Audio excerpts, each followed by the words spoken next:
are officially 0%. Oh my god. KRZLE. Yeah. Charles. Yeah. Burt Reynolds pulls out a banana and Yes, starts that's where I was peeling it. going. Butterfly kisses. Oh my god. Hey, fuck these drums. The synopsis just isn't good. Oh my god. Okay. And on that note.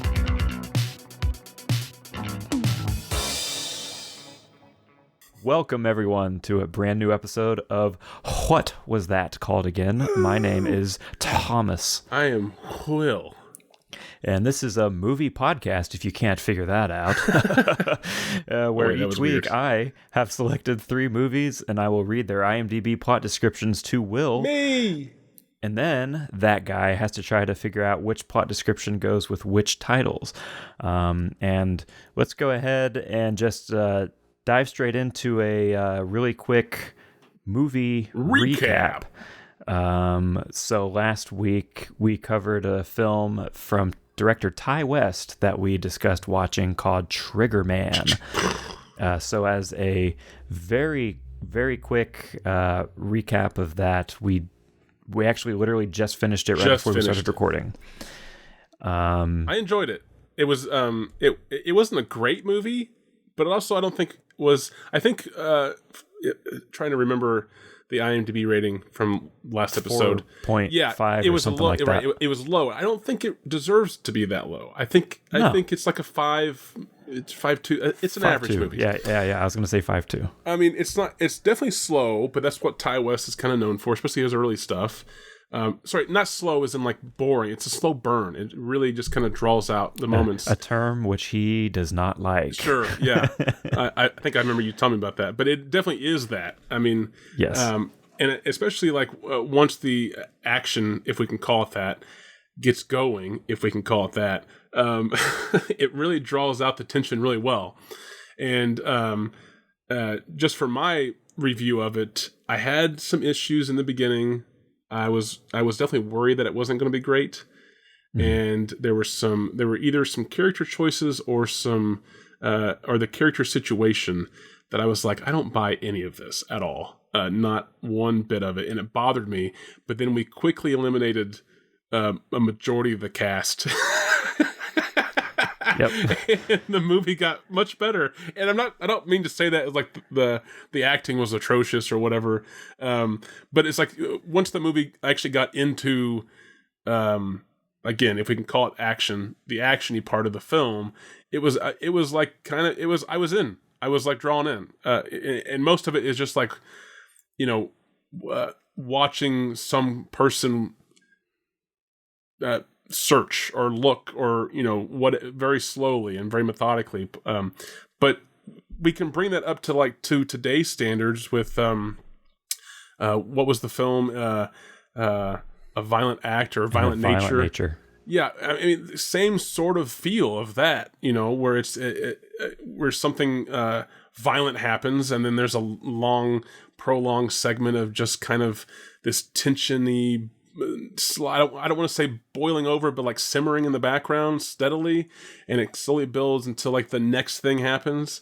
I will say I'd be a lot more likely for me to watch this movie again than in A Violent Nature, personally. And I think the reason is because of Violent Nature, that element of that simmer moment, right? That you're just watching someone walk through an area. It was interesting the first time it happened in the film, and then by like the second time you're like, okay, sure, and then the third time it was like, whatever, and and then it just kept. That's all the movie was. Whereas, at least in Trigger Man, I mean, yeah, it's a majority of the second half of the film, and again, I can see why people might be bored by it, but at least it wasn't like that to a setup that didn't really pay off, and then that again to a setup that didn't really pay off, and then that again to a setup that didn't really pay off. It just was kind of this steady, slow climb to the top of this hill until the climax moment, and then the movie was actually over. Yeah. What were your thoughts on Trigger Man? Pretty much fairly similar. The characters were strange. Yeah. Not what we expected. No, we were totally wrong, I think. We joked about the incompetence of them as hunters, and we were very accurate on that. They were three dum-dums pacing endlessly through the woods, complaining about how there's no deer. Yeah, I mean, in broad daylight. Talking very loudly at noon as there's constant timestamps to tell you like what time it is. As each hour and a half passed. Yeah, that was the part that I was talking about as far as like character issues or situation issues, is that I either didn't buy that the characters that were presented to us would be hunting in the first place, or even interested in hunting, or even interested in anything outdoors. Or if you're going to go with that situation of it being hunting or whatever, again, like I said, either get rid of the character, or if you're going to go with those characters, then don't have it be hunting. Just have them, be like, fuck it, let's go out in the woods and like, I don't know, kick a can or fucking, spray paint something or whatever. Like, so it was this weird combination of those characters from like the big city clearly having never hunted in their entire lives, going out to hunt during the broad daylight. Yes, one character literally is wearing a polo shirt. And he's the guy who seemingly set this up and taking it the most serious. Yeah, and is taking it the most serious. And he's like in a brown UPS polo shirt. It was just, that part was weird. But like I said, once we got past that, and a majority of the cast was eliminated, literally, then it became more of like an actiony. Again, I don't want to say actiony as like fast paced or like a lot of stuff's happening, but like if you think of an action movie, and there's always that scene or sequence in an action film where like the main character has to like like walk through an abandoned desert city, or some kind of old factory, because he's trying to get to his target or his enemy. Like there's always like that segment in an action film, right? Where like you had the buildup of fighting, and then our protagonist has to go and stealth mode almost. That's a majority of Triggerman is that. Yeah, so there you go, everybody. Thomas and Will, 2.5 out of 5. Yeah, it wasn't bad. It wasn't as bad as I think IMDb made it out to be. It wasn't great either. Yes, Ty West has come a long way, even just from 2007 to 2009, when he released The House of the Devil, which is a fantastic film, in my opinion, and kind of his like breakthrough, his first real hit that he got. Great stuff. Triggerman, for being filmed in 7 days on $10,000 budget. Yeah. All 10,000 was on screen. I mean, they made it work. You can clearly tell that it was just like, these are my friends, we're going to go out and make a movie. And it worked. And it was, like I said, it wasn't horrible. It wasn't fantastic, but... none of them are great actors, so there's not a lot of dialogue. Thankfully. Which is beneficial. Yeah. Thomas and Will say check it out. Check it out if you want, maybe. $4 rental. So there's that. Yeah. Let's go on into a drink check. Yeah.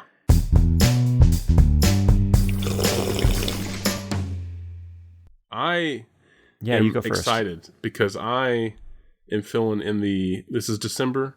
It is very cold outside. Yep, it is. And I'm drifting away from my semi-tropical drinks, or my semi-summertime drinks. The lemonade's gone. The tahini rims are on vacation now. Yep, January through November, but once it's December, we get away from those. Well, once the temperature drops to like 20 degrees with a wind chill, I'm like, I'm not really feeling that. So tonight, I have a hot apple cider spiked with Fireball whiskey. Oh, fucking God. Yeah. It's actually really, really good. Getting you nice and toasty. Getting toasty. Hell yeah. I'm cozy. That sounds great. What are you having? I really don't like Fireball, though, so that part doesn't sound great to me. But I've never had it. And I think it's absolutely disgusting. It tastes a lot like maybe if it was mixed. I've only ever had it like on its own. Yeah, I took a shot on its own just to say I had it. Gosh. And it instantly reminded me of those atomic fireball candies. Oh yeah, like the red ball, the hard candy that just was like super hot on your tongue, right. super cinnamon. Yeah. I couldn't really taste much of the alcohol, which was interesting. But yeah, other than that, it was just a lot of cinnamon, which I didn't really care for. Uh-huh. But in the hot apple cider, it is actually really fantastically good. Well, I might have to take you up on that, which you didn't offer anything, but I might have to take that suggestion and try it out myself one of these days. It is also quite cold where I am coming from in northeastern Ohio, where we had some lake effect snow. Luckily, I live just south of where that really hit, so we got a little bit of snow. So as I'm recording right now, we have snow outside. How many degrees of snow did you have? Oh, yeah. We had probably like 2 degrees of snow. Not much. Wow. Not very much. It's a little inside joke. Yeah, sorry. Based on a coworker of mine who will never hear this, so it's fine to put him on blast. I would laugh so hard if like next week he's like, "Hey, I heard your podcast. Yeah, I checked it out." And also, I know what degrees are now.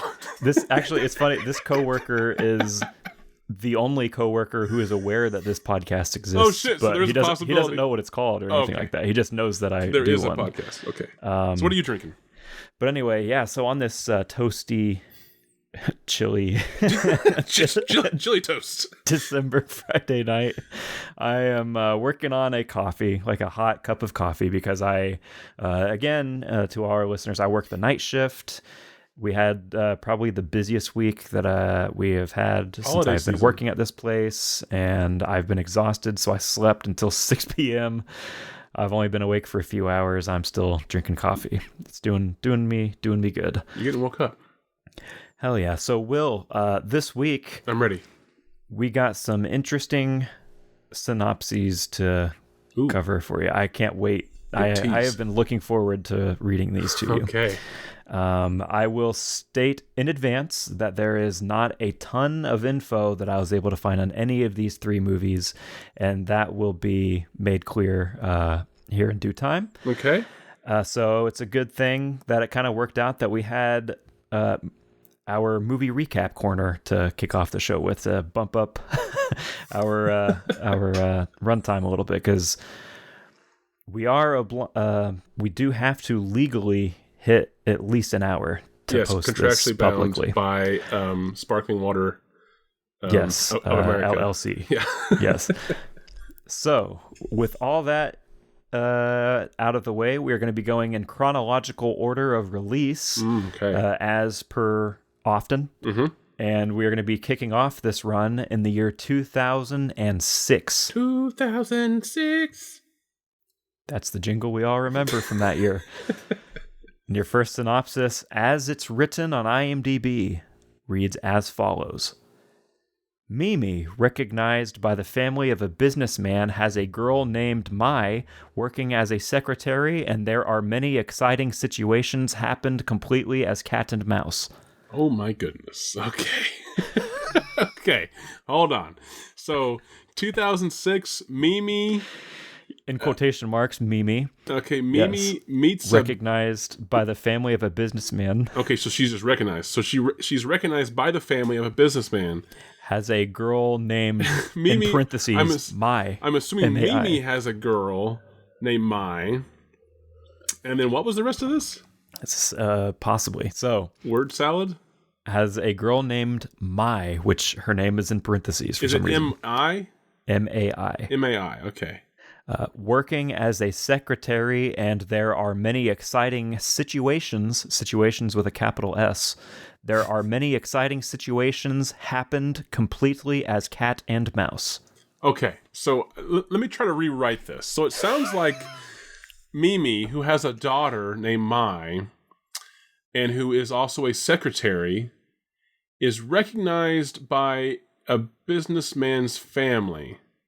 Yeah. And during the film also deals with many situations that are her getting chased or followed, maybe, or there's some kind of hunted. She's the mouse and he's the cat.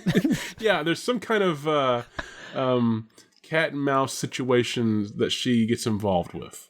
Okay, I think I've Is got... this businessman cheating on his wife and going after her? Is my, like, the out-of-wedlock child, maybe? Why is Mai even mentioned? What are these situations? And why does it matter that she's a secretary? Lots of questions. So, 2006, yeah. Okay, I think I've got that one. Definitely doesn't sound familiar at all. Doesn't even feel familiar. It's hard for it to sound familiar, probably. I mean, not going off of just the names of the characters, but it does sound like an Asian-y film. I don't mean to generalize that in the sense, but what I'm saying is that it sounds like there is maybe some kind of possibly like forbidden relationship, not necessarily sexual, but it could be like just forbidden in the sense of like not professional.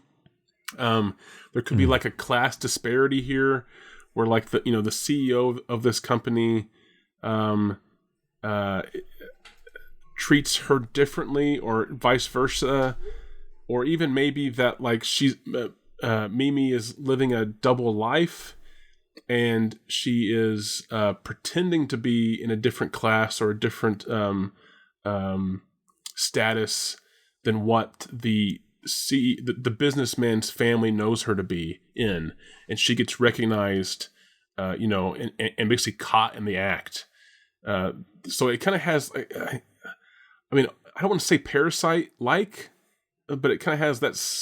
To me, it gives off that sort of vibe, maybe, where like there's this sort of duality of this character, possibly.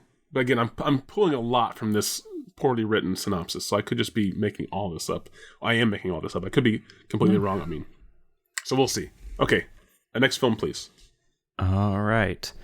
I will say in advance that I just got text that apparently my partner ordered food, and I'm glad she scheduled it for coming now, because they could literally show up any second. Nice. So that's fun.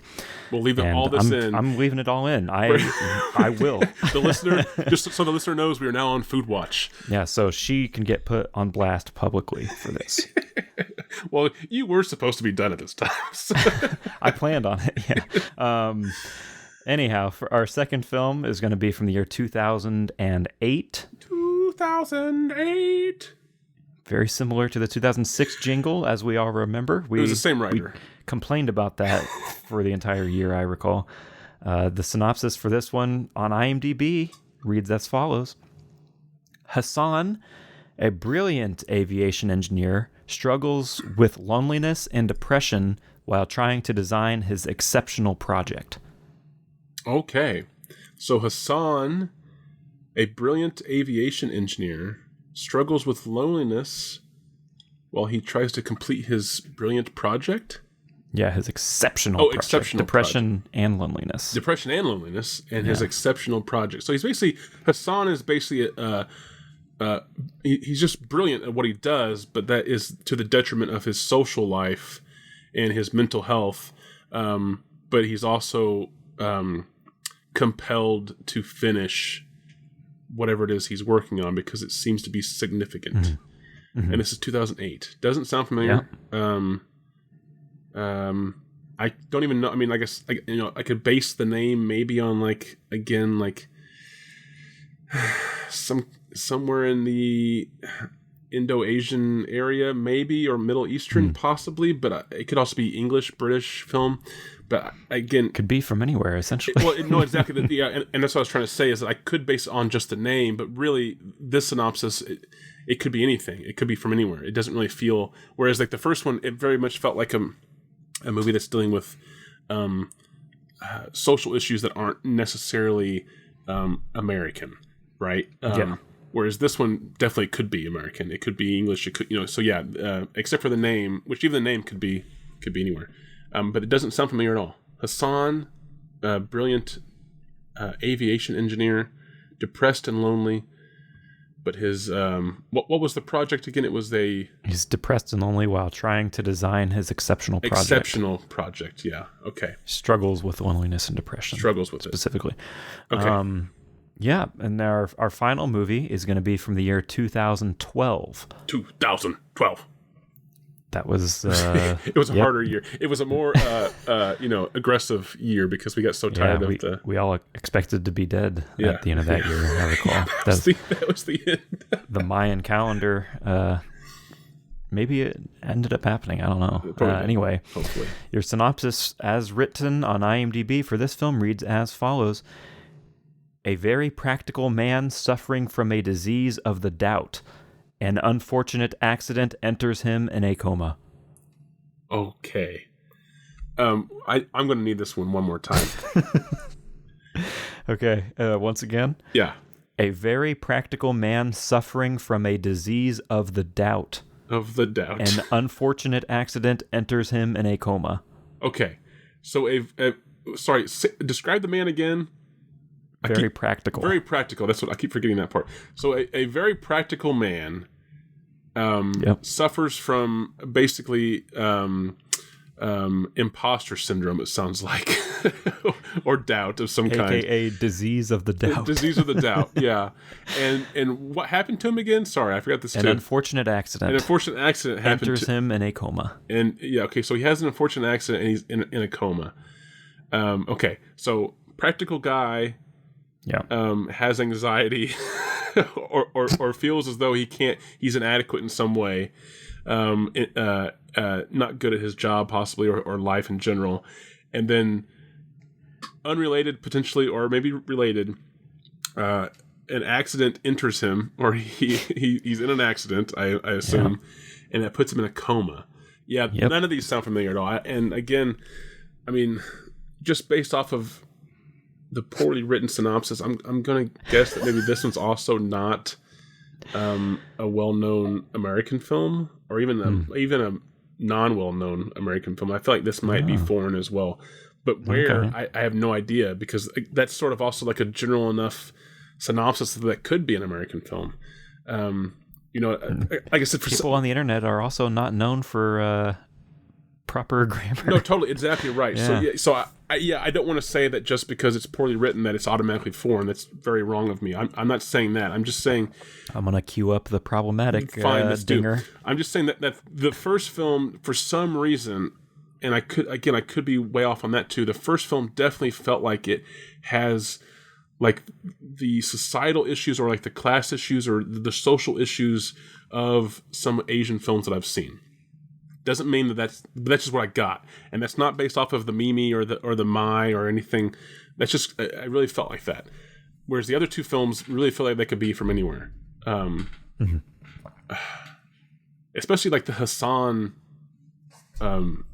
aviation engineer. That one really, who knows? Okay, so let me try to recap these as best I can in my own in my own version, because I don't think I can get word for word. Okay. 2006 was Mimi. I can't remember her description, but Mimi was basically spotted by the family of a businessman, and she also has a daughter named Mai, and she's also a secretary who gets into many situations that are cat and mouse like. Yeah. Close enough? Did I miss anything? Nope. I will say just that as it's written, it's unclear if it's saying that Mimi is the secretary or if Mai is the secretary. I don't know. Yeah, you're right. It could be. But no, you did get you hit all the beats. One of those two. I just imagine Mai being very young. I do too. But she could still be a secretary. So that doesn't prevent that. Okay, the second film was 2008, and this is Hassan, the brilliant aviation engineer who suffers or struggles, one of the two, from loneliness and depression. But he's also driven to finish his exceptional project. Yeah. Something along those lines. Okay. Yeah. And then the last film was 2012. And this one was the practical man. A very practical man suffers from many doubts and is in an gets involved in an accident in some way that puts him in a coma. Yeah. Okay. Again, even the first film, as much as I tried to tie that to like maybe Parasite, sort of maybe, none of them sound familiar at all. They don't even feel familiar in any inkling of that. So I'm curious if the titles are going to do anything for me at all. Well, we're about to find out. Yes. Right after these messages. Right after this break. Your first title you're going to have to go off of this week is going to be On My Dead Body. On My Dead Body. I've heard the phrase From My Cold Dead Hands. I've heard the phrase Over My Dead Body, possibly. Yep. But this is on my That's dead correct. body. On physically my dead body. On my dead body. Okay, so this could be the practical man in the coma. Oh, well, potentially. I guess I'll be back. Okay. This is a food delivery break sponsored by DoorDash. Or maybe Uber Eats. We are. It's unsure. Or I guess it could be whatever the other one is that no one uses. Hopefully, it's a local eatery and not a chain restaurant. Otherwise, we can all berate Thomas into feeding the capitalist scheme. But he's back, and welcome back. That has been the DoorDash, Uber Eats, or whatever that third one is. Delivery segment. Yep. I'm not even gonna say which. Okay. What is the third one? It's DoorDash, Uber Eats, like Grubhub, right? Grubhub, that's the one. Sorry, Grubhub, not a sponsor. Yep. Clearly. Okay.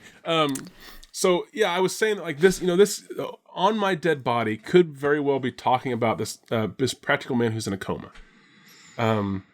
Why, other than just coma, maybe dead body, something like that. I don't know if it's the me and my and businessman family cat and mouse situation secretary story. Just because I don't have anything to go off of that yet as far as the title is. But the Hassan thing, like there's a possibility it could be that. And, he's so driven or compelled to finish this exceptional project that's literally killing him. Maybe. But for right now, I'm leaning towards Practical Man in Coma as the possibility for On My Dead Body. What's the next title? Your second title is going to be Sorry to Disturb. Sorry to Disturb. That has got to be... I'm actually leaning more towards that one being the guy in the coma now. he's so like, apprehensive and like he doesn't want to like bother anybody, but he's really a nice man. He's in a coma. He's like, I don't want to bother anybody though. But kind of what I'm thinking though is that I'm thinking that like he's so... he doesn't want to bother anybody ever. He doesn't ever ask for help. He doesn't ever ask for, any kind of input. He doesn't want to bother anyone. And then he's in an accident where people have to tend to him. And I think maybe that's a possibility for this movie is that it kind of shows this man that, even though he is like a, recluse of sorts, an introvert of sorts, socially inept maybe, or awkward at the very least, that people do actually care for him in some way. What was the title again? Is Sorry, I Don't Want to Bother. Sorry, don't... What was it again? Sorry to Disturb. Sorry to Disturb. Maybe. It's just like, maybe he actually passes away in his coma, and they find his will, and it starts with "Sorry to disturb." Sorry to disturb. Oh, geez, I really didn't want you guys to have to deal with this. Sorry, I'm making anyone read this right now, but yeah. Okay, possibly. Like I said, I don't know if it fits with the other two yet. Sorry to disturb. Sorry, what is it? Sorry to disturb. Correct. Sorry to disturb. Maybe the Me and My film? I don't really have a reason for that yet. I can't really build a reason. I definitely don't feel like it's the brilliant aerospace engineer or aviation engineer or whatever he was. Yeah. I don't feel like Sorry to Disturb is that one, just because I think this guy would give anything to have someone to disturb. All he wants is to disturb. I don't think he wants to disturb. He just wants to have someone to disturb. Anyone, please. Yeah. So I'm the first two titles. I'm still kind of going with the Comatose Man. Okay, third title, please. All right. Let's see if the third one can also go with that one. Your third title is going to be Life's Speed Bump. Ooh, Life's Speed Bump. That's a very artsy sounding title. Life's Speed Bump.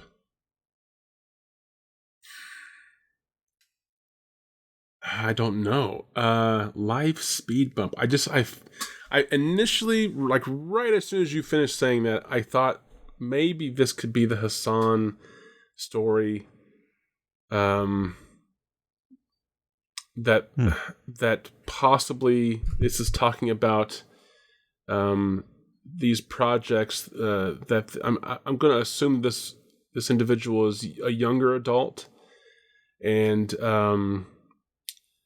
even though he wants to maybe have companionship and settle down or those wants that you get as you age from that late teen stage.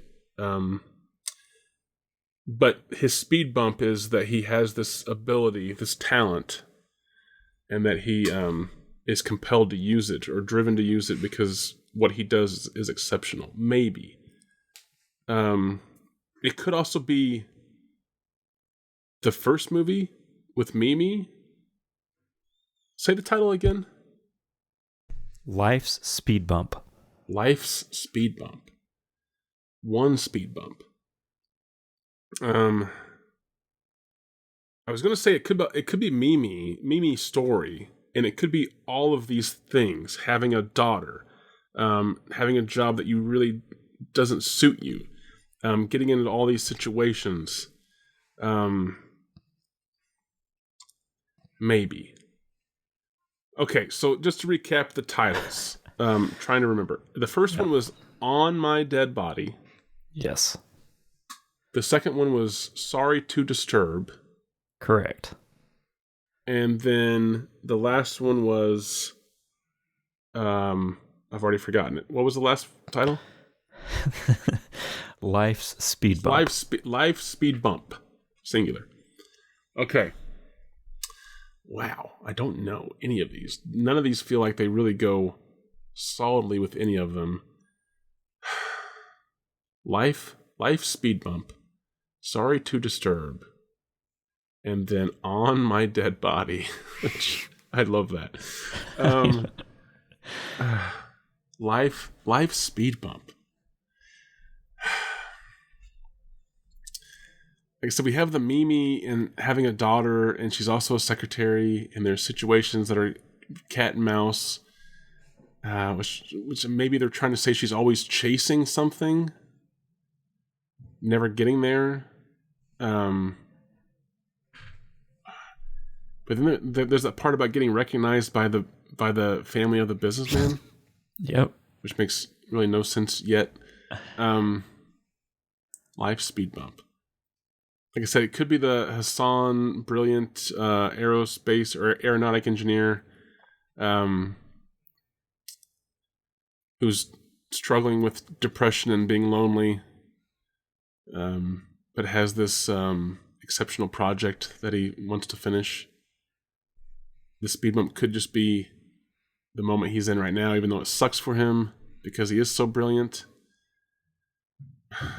I don't think Life Speed Bump goes with the practical man who has a disease of the doubt or whatever it was. Yep. Because that sounds that sounds something more chronic. Like a speed bump is temporary. Even though it might be a life speed bump, it still sounds like it's a moment. Whereas this guy sounds like he's older than the other two characters, and this is him. He's been this way for a long time. I mean, I guess you could say that the accident that puts him in a coma is a speed bump. That maybe he was, fine being this practical man who just didn't do anything in life. It's always just been so doubtful of anything. He just didn't do anything. He just got by, and then he had this accident.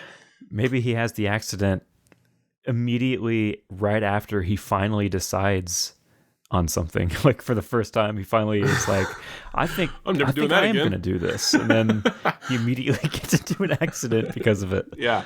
Well, I'm just wondering if like part of the film isn't it takes place still from his perspective while he's in the coma. And almost like a Ebenezer Scrooge meets, Ghost of Christmas, Future, Past, and Present, or whatever.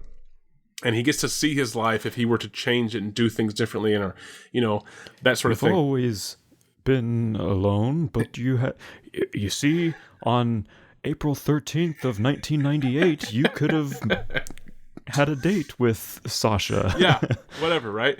So maybe this is like this but is. You were too doubtful of her affection. Yeah. This speed bump could be this accident that happened, and then after it. And what if he actually hit a speed bump? He was like riding a bike. So it's literal. He just and that was the accident. A speed bump on like Life Road.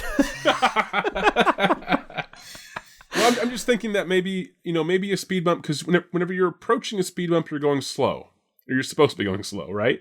Yeah. And then after the speed bump, as jarring as it is, you can take off again. So maybe there is something with the doubtful practical man who has a coma. Possibly. But he hit the speed bump so hard that he like bounced up and slammed into the ceiling of his car, and it put him into a coma. I mean, that'd be insane. So then we have On My Dead Body Has to Go Somewhere. And again, immediately I thought, okay, coma guy. Mm-hmm. I don't want to sound, I'm too confident with that. retract that right away. I feel as though On My Dead Body does not go with the Mimi, my boss, secretary, that doesn't feel like that goes there at all. Yeah. Like I said, I'm not confident enough to say absolutely not, but I don't feel like it does. Because it kind of feels like it might go with the 2008 film of the brilliant aeronautical engineer. And it's kind of saying that like that this whatever he's doing is killing him. Possibly. But then we had On My Dead Body, we had what was the second film? Life's a speed bump, and then the third title was Sorry to Disturb. Sorry to Disturb. Sorry to Disturb.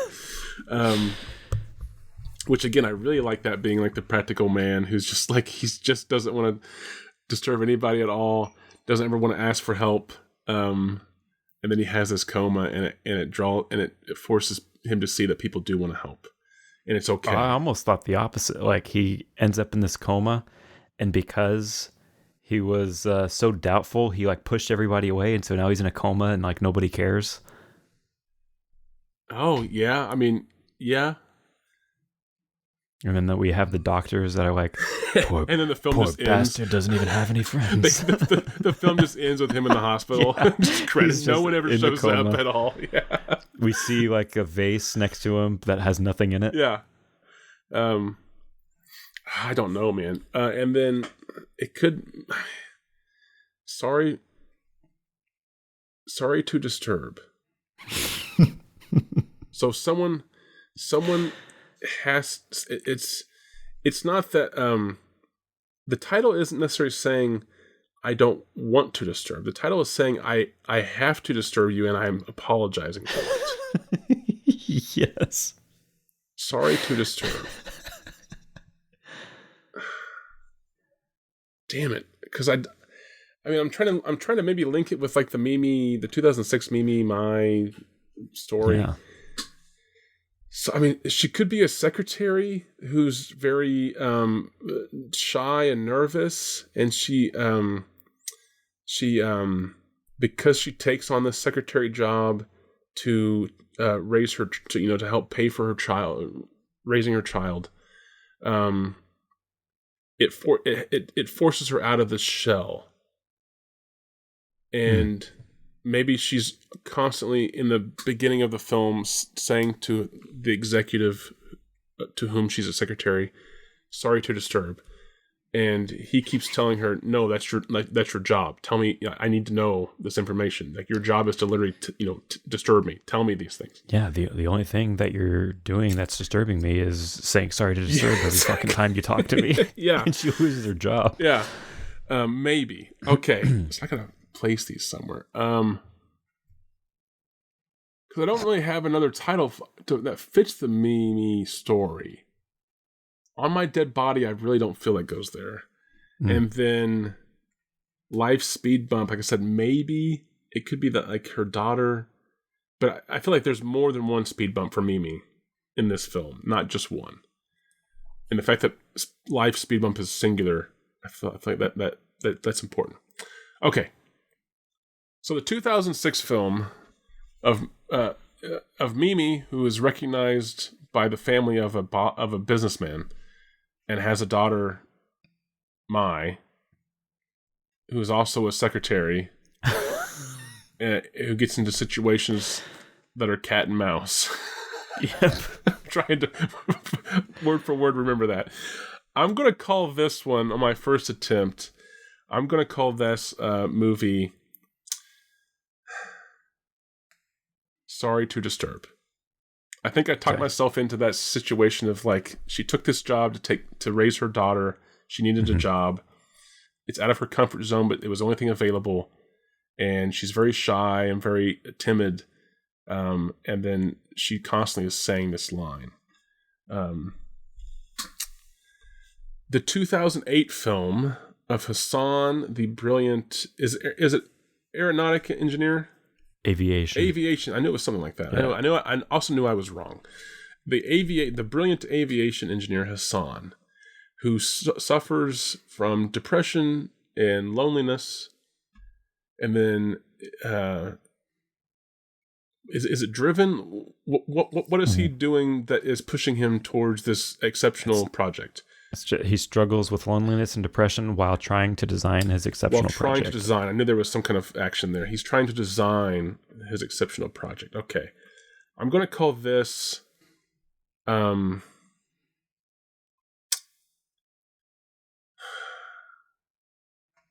kind of flipping a coin in my head. Sorry. Because I don't think it's definitely 50-50. But is it going to be On My Dead Body? Or is it going to be... what was the other title again? Life Speed Bump. Life Speed Bump. That's right. I'm gonna go with On My Dead Body for this one, even though I feel like that goes. He's gonna complete this project, and it's gonna kill him on his dead body. Yeah, one way or the other. Yeah. I still feel like that goes with the coma story, but that I'm just gonna, for now, first attempt. On My Dead Body is the brilliant aviation engineer. That leaves the 2012 film of the practical man who suffers from the disease doubt. Of the doubt. Disease of the doubt. Is involved. Wait, no, it's not involved. It's enters an accident. An unfortunate accident. Enters him in a coma. Yeah. Something like that. Okay, I'm going to call this one Life Speed Bump. Final answer. All right.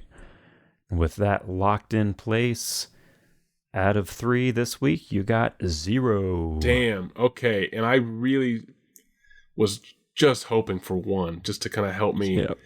I mean, having to restart all over again isn't necessarily a bad thing. It increases my odds some. Yeah. So, okay.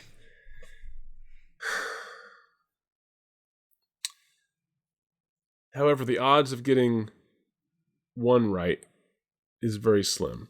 It's either going to be all three or nothing again. so here we go. I'm going to say then that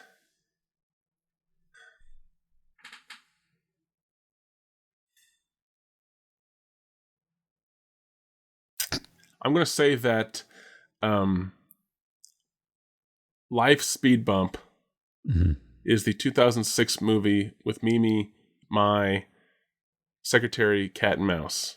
That whole thing. That's Life Speed Bump. Okay. I'm going to say then that the 2008 film with Hassan, the brilliant aviation engineer, Sadness, Depression, and The Exceptional Project will be... damn it, I keep forgetting this title.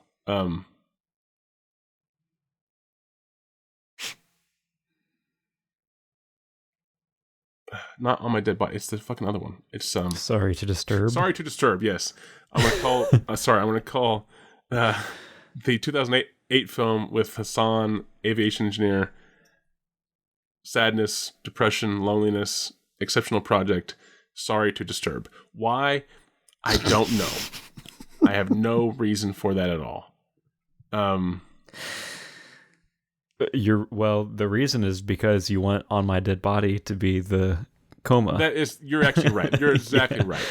I want, and actually, the more I think about it, I kind of want Sorry to Disturb to be the coma guy. So that's where I was like, kind of frozen there for a moment. I don't really know if I'm even right with the first one this time. Damn it. Okay, I'm switching it again. Sorry, I'm before I submit, I'm erasing everything. So I want the 2006 film to be On My Dead Body. Okay. Why? No idea. I want now the 2008 film to be Life Speed Bump. Why? I don't know. Other than I can kind of justify Life Speed Bump a little bit by saying again that like.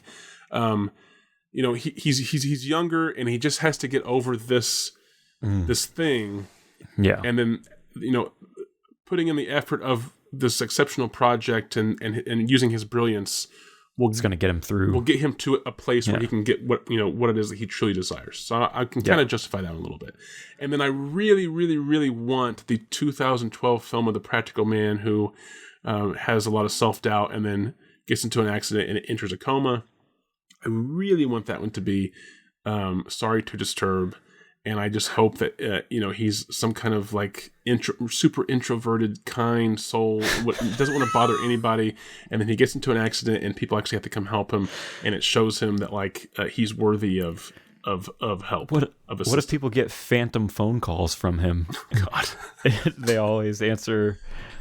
With him, they hear his voice say, "Sorry to disturb." Sorry to disturb. Yeah. Okay, so I'm locking that in. Okay. Well, you were heading in the right direction. Damn it. You switched them. You got 0 again. Oh, that's great. I love it. 2006 is Life's Speed Bump. Okay. This is from director Awale Isan.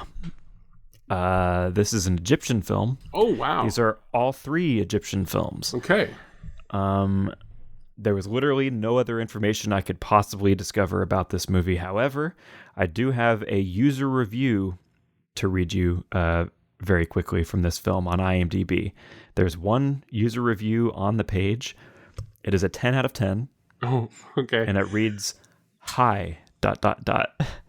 I'm not a fan of Arabic movies, and you'll never find me at the movies waiting in line to buy a ticket to watch an Arabic movie. But I've heard so much about this movie that I decided to give it a try. And now after watching it, I can honestly say that I have never laughed this much in a movie. It was, all caps, very, very, very funny. And I'm still remembering bits of the movie and laughing about them. ... I've seen Helmy before in some lead roles, but none of them is like this role, although it is the typical silly, funny, good guy who's trying to do everything right role. But this time he's done a great performance with lots of wit and humor. That was all the first sentence.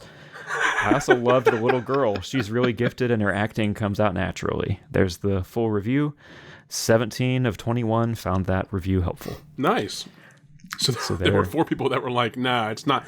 It's only one very funny, not 3. Yeah. So that's what you got to go on for Life's Speed Bump. So you said these are all Egyptian. Yes. That's interesting. I have a little story later on. Oh, okay. Keep that in mind, listeners. The second film from 2008, Sorry to Disturb. Sorry to Disturb. Director Khalid Marai. This film is a Egyptian remake of A Beautiful Mind. Oh, interesting. The movie is considered one of the strongest. So this is as written directly from the IMDb trivia. Okay. The movie is considered one of the strongest movies for the younger generation, benefit-ting from a true story, in spite, one word, of a happy ending, so the viewer does not come out of the cinema a sad. Okay. So there's that. This is another piece of trivia. There's no other information except it was screened in 120 theaters and achieved record revenues of £1 million per day in the first 3 weeks. Wow. I don't know where that happened.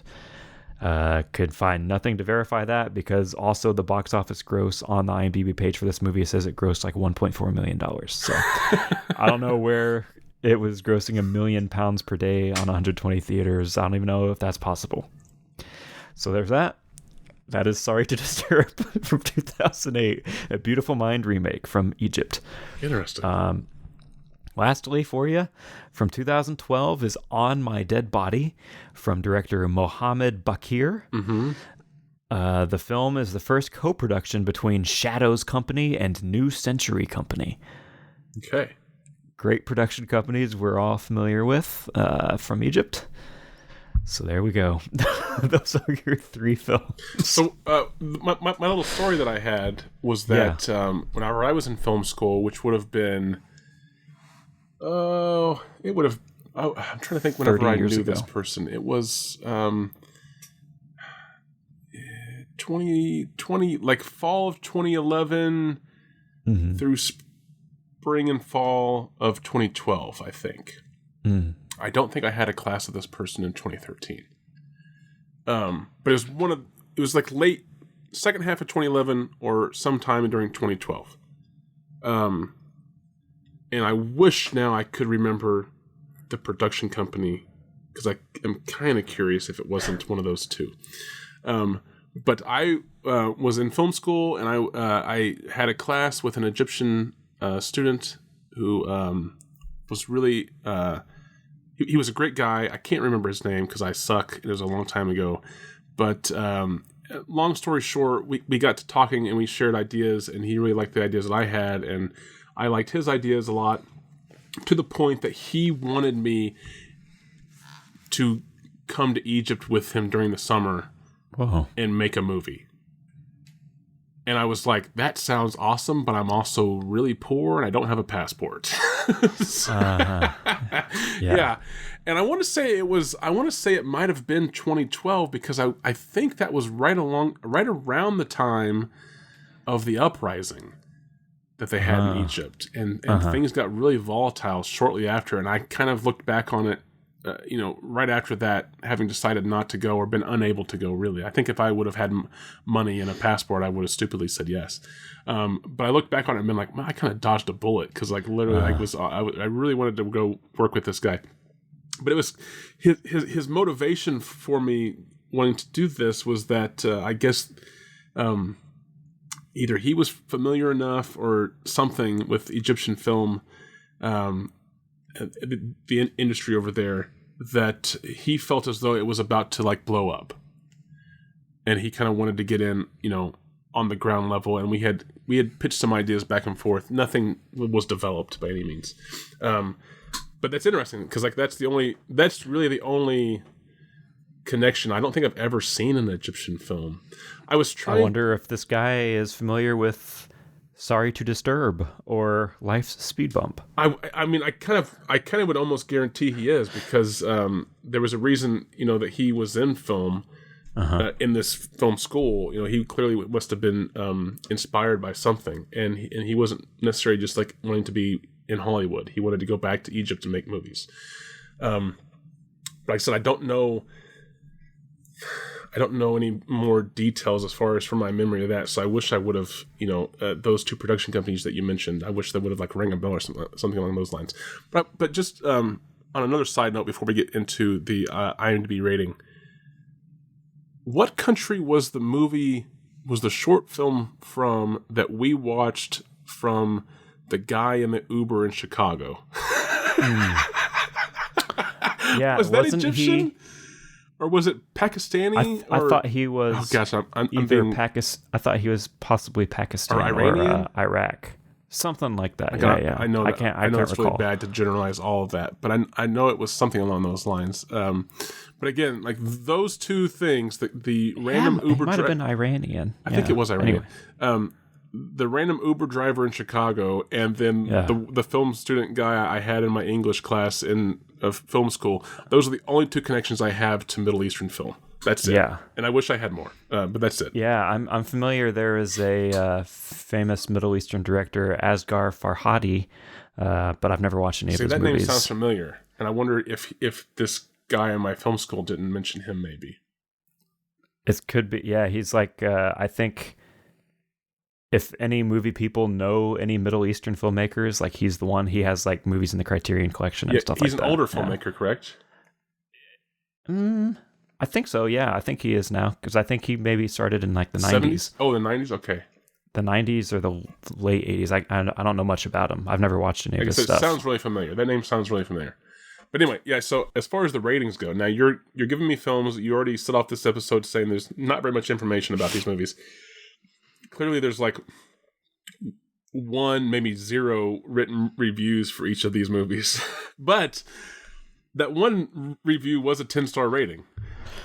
Yeah, I will say, so I pulled that one because there was only one, and it was kind of worded in a strange way that I thought was sort of funny. Yeah. I will say Sorry to Disturb has several user reviews on there to pull from.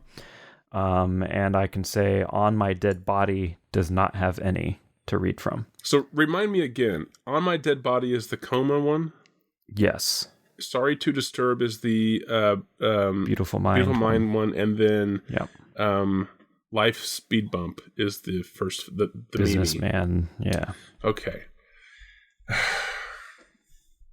See, this is the trouble though with the potential. I'm going to guess that these don't have very many IMDb user views at all.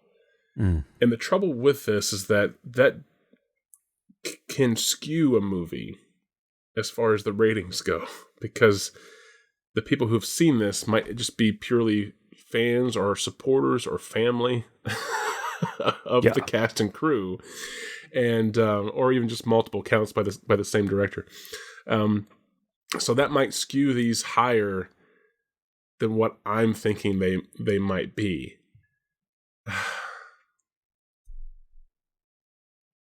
And also, clearly these movies are not necessarily made for... I mean, they could be, but they don't necessarily have to be made for a wide audience. They could be made for a very regional audience and do very well. It just depends on who has seen this on IMDb and then who went to rate it. So I'm going to say that these might be fairly high, considering the fairly poorly written synopsis. But I'm not going to say astronomically high. I'm going to say maybe in like the 6s, like the high 6s to the high 5s or mid 5s. That's my range. Okay. Which I guess that's really not like a high rating, but the synopses make them seem possibly lower. Okay. The first film, I'm going to go with the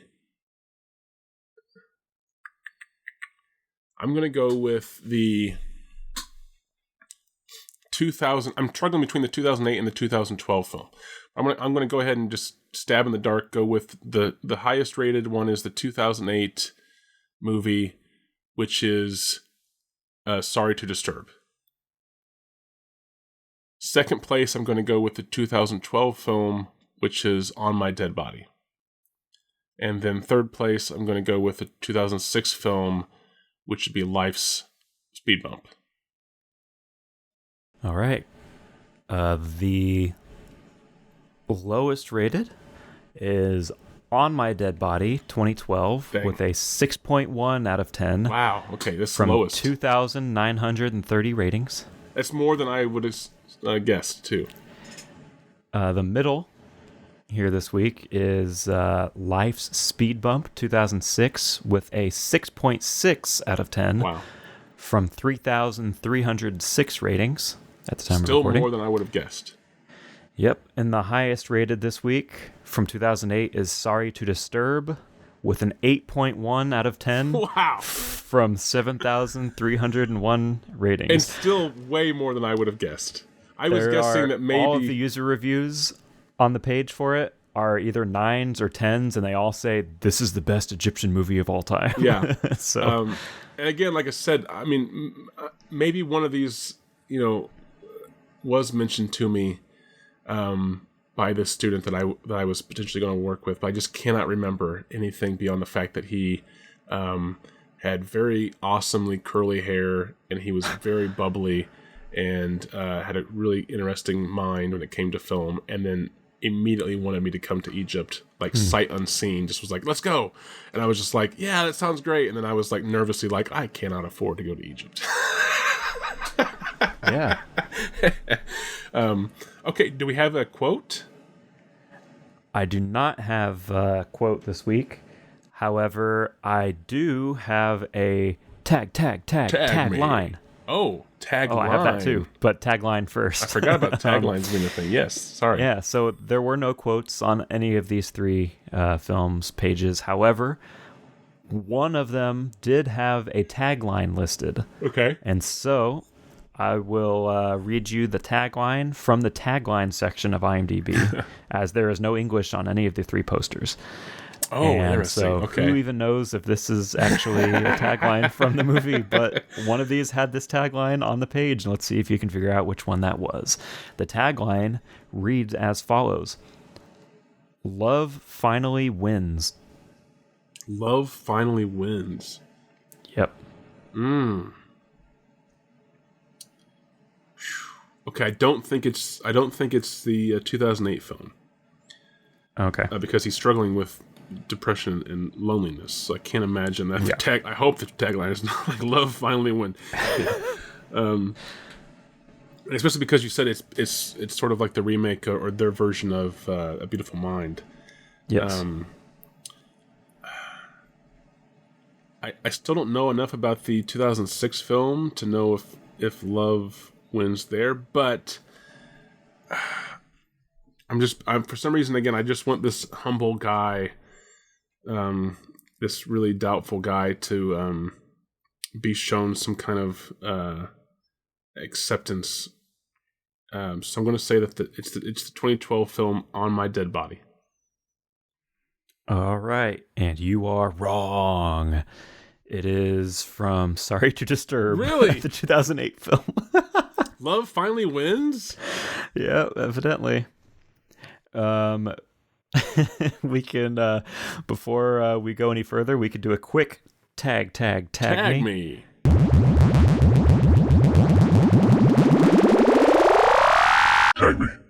This is where I go to the plot details section and read you some weird Love words finally or phrases. wins is on the fucking Beautiful Mind. Sorry, I'm just like so upset about that right now. The one that you immediately canceled I was like, out it's as not gonna be being, that because that's one. not what the story's about at all. That's the way it always goes. Almost, Yeah, I know. it seems. Okay, give me some tags. Okay. For Life's Speed Bump, you have 3 tags listed on the page. Life, speed bump, businessman. I wish. It's cat, Okay. family relationships, Interesting. and girl.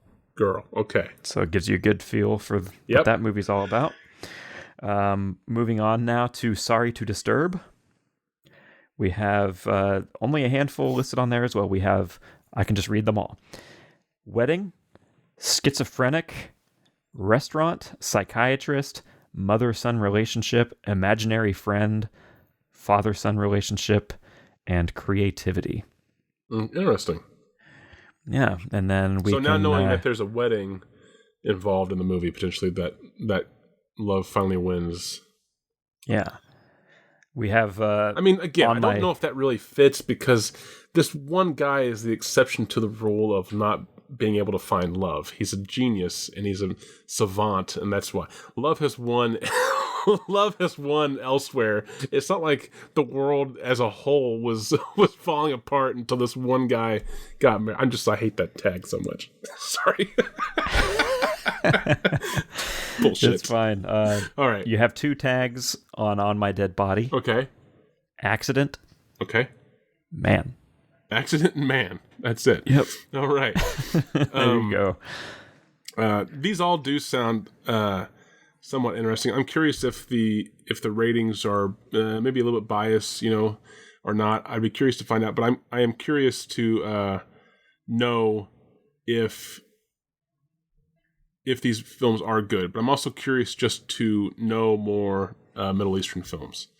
But Yeah. my curiosity is also the highest for what the accident might be that leads to our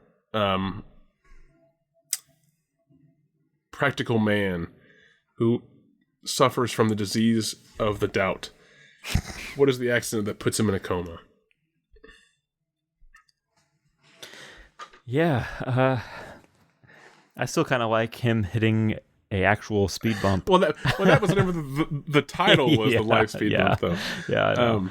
But I mean, that would be a funny thing. He hits the speed bump and then hits his head. But I mean, I still think that he has this doubt, this like crippling doubt that like prevents him from doing stuff, and then like he finally caves in. I like that better and agrees to do something that he's asked to do. Yeah, okay. And it literally puts him in a coma, whatever it was. I like that. So he's lived this whole life, several decades. Of being super reserved, super safe, not taking any chances at all, and finally someone talks him into just live a little. Like you're getting close to middle age, to over the hill age, to an older man. Life is slipping away. You have to do something with your life. And he's finally like, okay, you're right. I'm going to do something.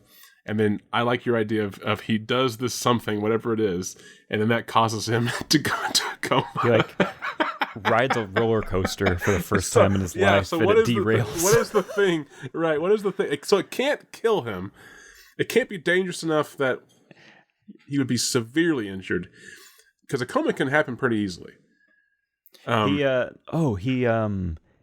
He's like pitching in a baseball game, like a backyard baseball game, and they hit the ball. The very Egyptian game of baseball. They hit baseball is universal. All 3 bases are the pyramids. He throws it, they hit it, and it just hits him directly in the head. Just it's the first pitch he's ever thrown. Okay. All right. So hold on again. So I'm still stuck on the baseball thing, because you're telling me that a guy who has not ever played baseball, suddenly is put on a team as the pitcher. Yeah, well, he has a... So does he ever practice? He has a job in which he throws or tosses things very accurately. So, wait, do you remember that? You probably don't. I know you're not going to know this movie, but there was a movie, like a TV movie, I think, starring Tony Danza. And he was a garbage man. Mm-hmm. And the fact that I know this is ridiculous, but he was a garbage man. And the handle on the garbage truck that you have to activate to like crush the garbage to compact it, to make more room in the garbage truck, it would get stuck. And the only way that Tony Danza's character could activate this thing would be to kick it.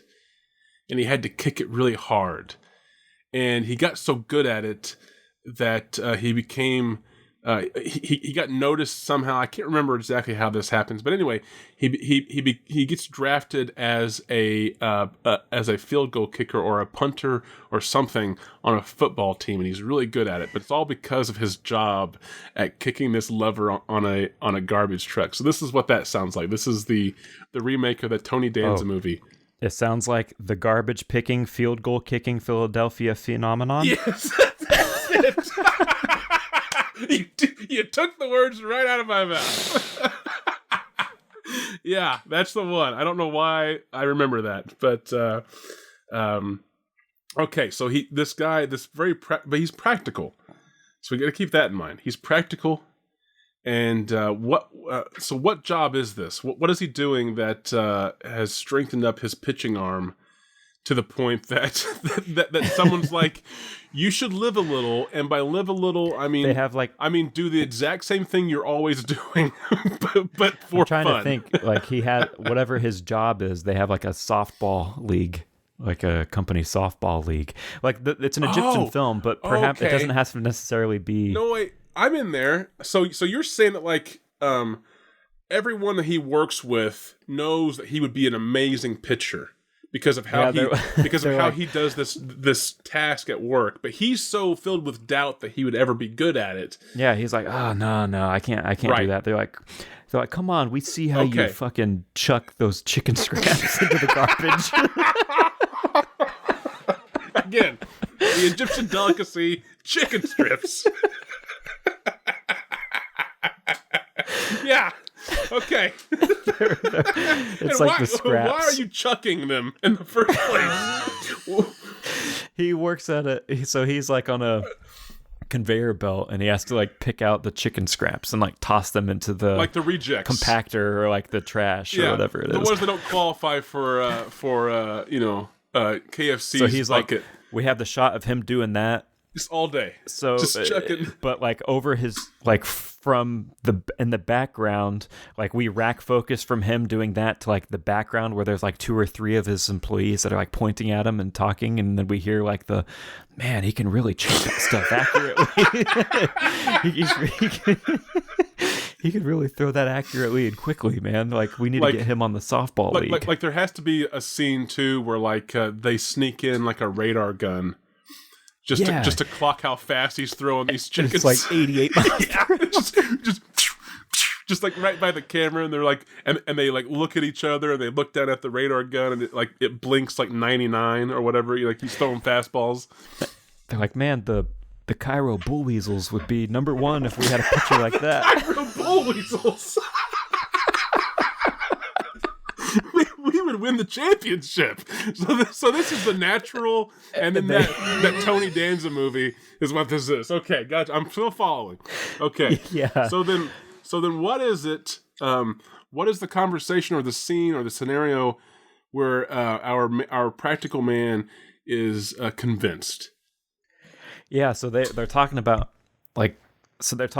how he would be the perfect pitcher for the Bullweasels. Yep. And this other dude is like, oh, we've tried, like we ask him like every 3 weeks or something. Like, I mean, not something that specific, but just like we've asked him a whole bunch of times. Yeah. He always says no. They're like, why does he always say no? And they're like, he's so full of doubt. He thinks he has a disease. Like he has a disease of the doubt, is what he tells us. Although I don't think that's been ever like officially he's not been diagnosed. But yeah, so this one dude says like, hey, you need to come out. We have a game this upcoming Saturday, the Bullweasels versus the California Muskrats. yeah, exhibition team. Yeah, and we almost always lose, and we know that with an arm like yours, you could actually do it. And he's like, no, I'm not doing it. I couldn't do that. And they're like, come on. just like, you're not even going to try it once. And he's like, no. And they're like, what else are you going to do? Like, what are you going to do Saturday instead of that? And he's like, oh, I'll probably just watch TV or whatever. And they're like, seriously, like, come out, you can make $2,000. Wow. Wow. Yeah. Win or lose? Or is it just win? Yeah, it's win or lose. Damn. No. Let's say, if they win. They win. That's the prize. I was like, shit. I don't care how practical you are. And he's like, I don't know. I've never even thrown a softball in my life. And they're like, it's no different than this. And he like picks up, the dude who's trying to convince him picks up like a fistful of chicken scraps and forms it into a ball. Oh God. It's like, just throw this. And then they clock it and they show him like on the radar gun, like, look at how fast you can throw that thing. And he's like, it's wow. amazing. You were And then given he a does talent. like 2 or 3 more, and he gets kind of confident, and he's like, man, and he like, each one is increased in speed. Yeah. And so he's at like 98 miles per hour by the last one. Yeah. All dead accurate. Oh, sure. Yeah. And he's kind of like, it's like right across the plate of mashed potatoes. And he kind of has that moment where he kind of hesitates slightly, but he's like, you know what? I've said no my whole life. So he's the one who convinces himself. Yeah, eventually, right? Yeah, he kind of gets a little bit of the confidence, and then he kind of has like the I've said no my whole life. Okay, this time I'm gonna do this. This is gonna be. I should do this. Maybe this. Yeah, You're like this right. would be. Yeah, this is where I start to turn things around. I've been saying no my whole life. What's it gonna hurt? I'm working in this goddamn chicken factory. It's just throwing balls. Doesn't seem to produce anything except waste. I mean, their quality is so bad that this guy has developed a great talent. Yeah, and so now it's Saturday and he's out there. We're in the middle of the desert. Okay, so before we get into the actual game, I want to set up some ideas possibly. Yeah. So, is he just first pitch, something bad goes wrong, or does he build up? Because what I was thinking was that like first pitch, maybe first couple pitches, he actually sucks because like he's nervous. You know, it's not chicken. He actually hasn't thrown an actual ball yet. There are some differences, and and again, he doesn't want to let his team down. He's full of doubt, and I think someone has to come up once more and give him like one final pep talk. And it's like, hey, just picture the chicken. Just picture the chicken, and like he closes his eyes or whatever, or not even that. He like pans around the stadium, and like as he's panning around, like the white noise of the crowd dies down, and it's just like machinery noises in the background, and then like he's still panning around, and like the seats fade away, and it's just like the conveyor belts and stuff. He's in his moment. So I say that like that first pitch of him being in the moment is really good. He's like, oh shit, I'm doing this. And then I think he's still, like, do I have it? So I was going to say that like the moment of accident happens whenever he's almost like kind of cocky. Okay. So he's comfortable. We see in his head, we see like a disgusting close-up wad of chicken scrap ball, like the guy formed, and it's like dripping, and it's in somebody's hand, and it's just greasy and gross. Yeah. And he looks down at the ball, and it like dissolves into that. Yep. Yeah. And then, I almost said that he has like a couple of good games, and then it becomes the thing where like the fans all go to the stadium and they're like holding up chicken legs or like rotisserie chickens. Yeah, no, that'd be even better. So like the first game that he's involved in, they just barely win because he like pulled it together right at the end. Yeah, and then the second game, he's a little bit more. He's still apprehensive about it. He's still but it's not. It's also not the finals yet. So he's like, yeah, I'll do it. One more, see how it goes, and it goes great, and the crowd starts to love him. And then the next game, it's like semifinals or whatever, and he's on fire, just strike after strike after strike, and the crowd's going nuts. And then it's finally the final championship game, and like you said, there's fans holding up like foam, there's chicken tender things. There's hats that just look like chicken. Yeah, like rotisserie chicken. Chicken Man memorabilia is all over the place. Somebody picks up like a rotisserie chicken. Like there's like fans taking like huge bites out of People just are like big chickens. Instead of like waving a pennant or a flag, they're just waving chicken tenders in the air. They have like beaks. There you go. They're wearing the whole in the, thing. the So this stands. guy is in it, and he's soaking this all in. And then that's whenever the action happened. And you're saying that he gets hit with the ball? He pitches it, the batter hits it, and the hit, the ball goes directly back into his head. I do like that too. I like the fact that that he was doubting himself in the beginning, but whenever he was doubting himself, it was that fear, that anxiety that caused him to maybe cower or duck or whatever, withdraw every single time that his pitch was hit. And then he got good, and no one was hitting his pitches. And then he got cocky, and then whenever he leased it, he said, "No one's ever going to hit my pitch ever again." And then that's the tagline for the movie. It's "Don't get cocky." Oh my God! Don't get cocky. He's a chicken guy.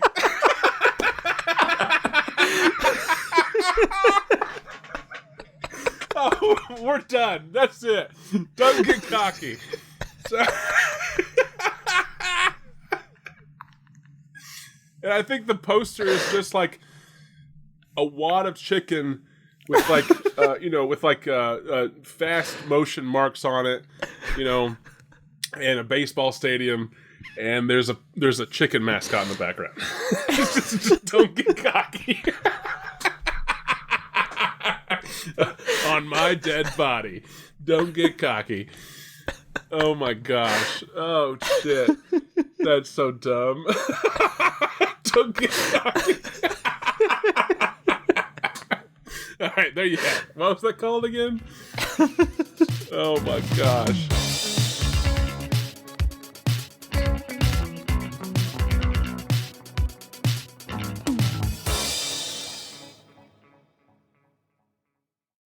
Don't get cocky. I like how you were like, that's it. That's the tagline. Yeah, as soon as you said that, it clicked in my head. Yeah. Oh wow. Ah man, that's so wild. So that's like I said. Again, you don't have to go watch that Tony Danza movie, but you basically described it. Like that is exact. From my memory, I watched that when I was a little kid. It was like one of those Disney Channel movies, I think. So it was just on TV. I remember it being bad but silly, and as a kid, it was fine enough. But it was basically that he did a job. He didn't think he was good at playing sports, so I think he had a background in playing, and then he had to get a job. A Philadelphia garbage man who develops his leg muscles from kicking the hydraulic lever on his truck is discovered by the Philadelphia Eagles and signed to them to become a kicker. The kicker, yeah. It's essentially fucking like also a similar plot to that movie Invincible with Mark Wahlberg. Yeah. It's kind of also the Eagles. Yeah, exactly. Yeah, so yeah, I mean, Well, 1 star. Tony Danza is wasted in this movie. I mean, that's saying something. Yeah, like I said, you don't have to watch it, but you basically, whenever you said that like it was his job, I was like, holy shit, this is an actual movie already. That's so funny. Don't get cocky.